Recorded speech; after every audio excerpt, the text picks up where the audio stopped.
y'all don't feel this shit, it ain't meant for you.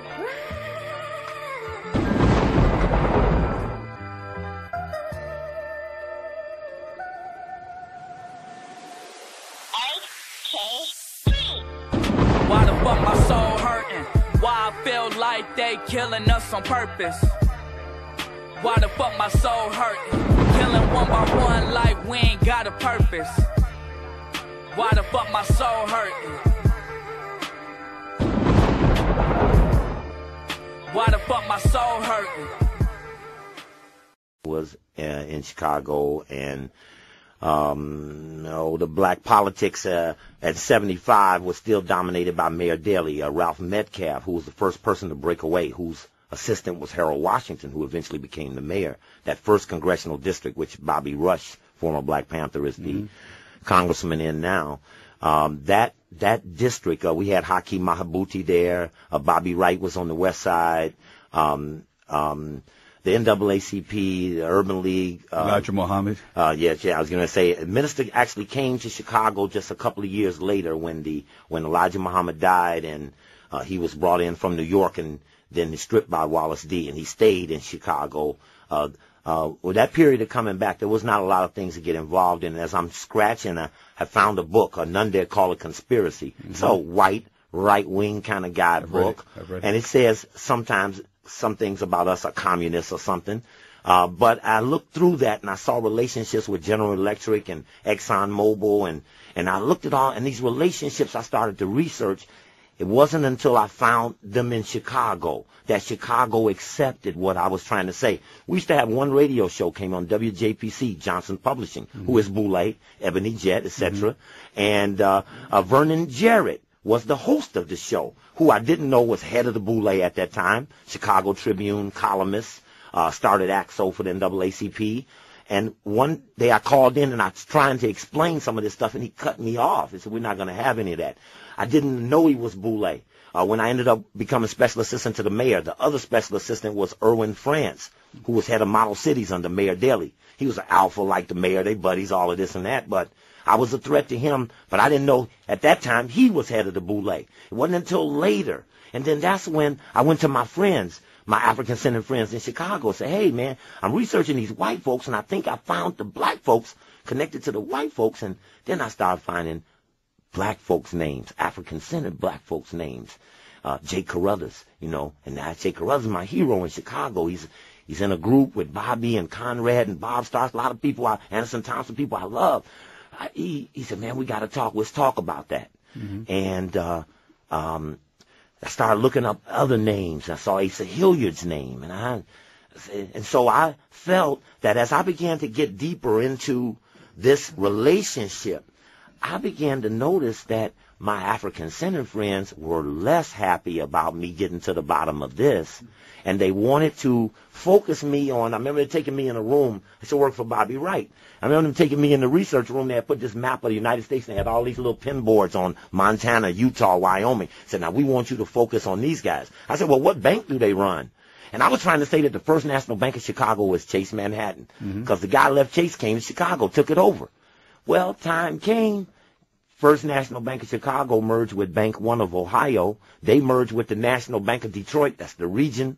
They all merged with Chase, who had just merged with J.P. Morgan. And now Rockefeller got the banks from New York all the way to Chicago, nonstop. Every one of them locked down. But the Chicago was resistant to accepting this focus. See, why aren't our people focused on Exxon Mobil? Why no protests against high-ass oil prices, I make my children know who's on the boards of all these corporations, the private equity firms that own all of the stock, Vanguard, Wellington, Global, Barclay Global. These companies are obscure to our community. We're not knowing. We're not focusing on the white supremacy that's coming at us. The Klan is not a threat to our African community. They're not coming in the neighborhood, but Chase and Goldman Sachs and Lazard Perez and Standard & Poor's and Moody's, obscure bond rating companies that can control cities that our people don't mess with, I showed in Chicago and Cincinnati, which had one of the best boycotts of any city. That's right. It is. I mean, it was, and it still went on. Just last weekend, they tried to come back with a big festival. Mary J. Blige pulled out. Some more people pulled out. Kind of made it lose money. And but there in Cincinnati, we targeted 3 people: the Taft family, which runs the state, Skull and Bones. Taft family still today. The governor was just left as governor.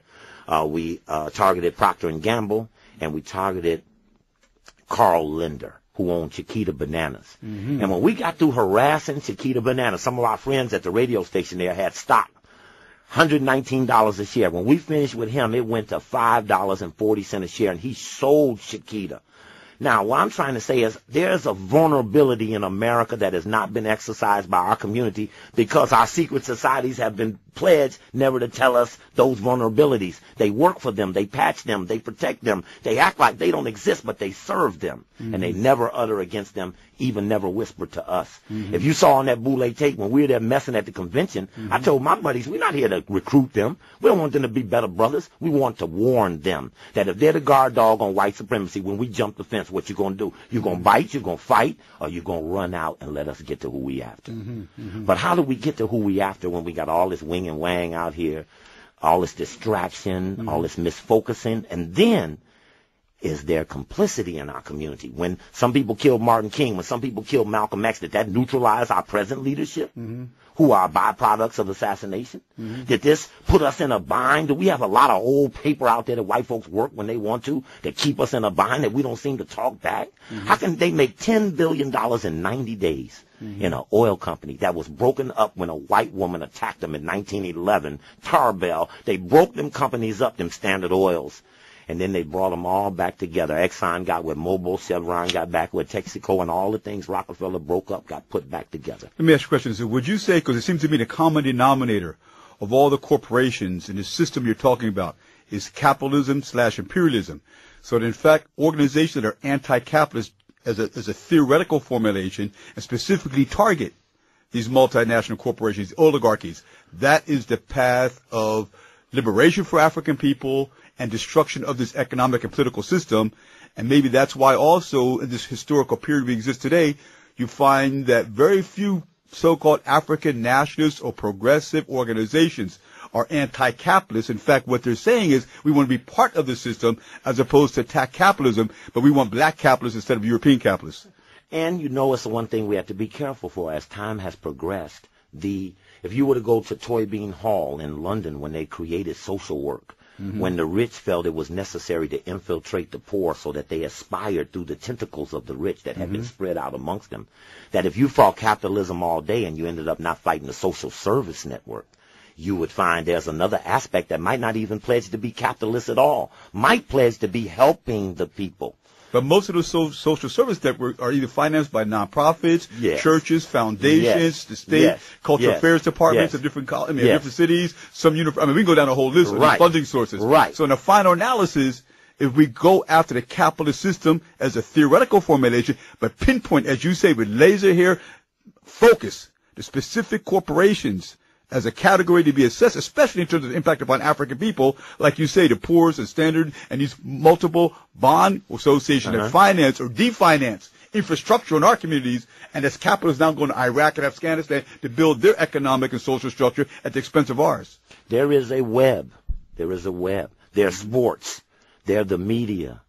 They're education. They're social service. They're astronauts. They're the church. They are all of that. They are the secret societies too. And they all work in a loose-knit fashion, and they keep disagreements within a manageable limit.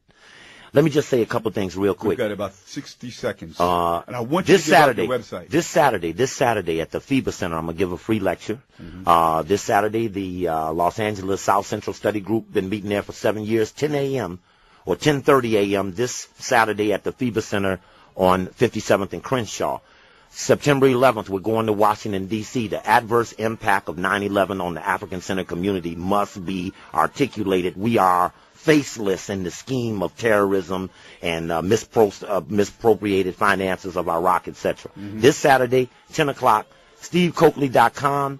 You can reach me at area code 202-256-2097, area code 202-256-2097. Don't send me no email on that website. I won't read it. Call me.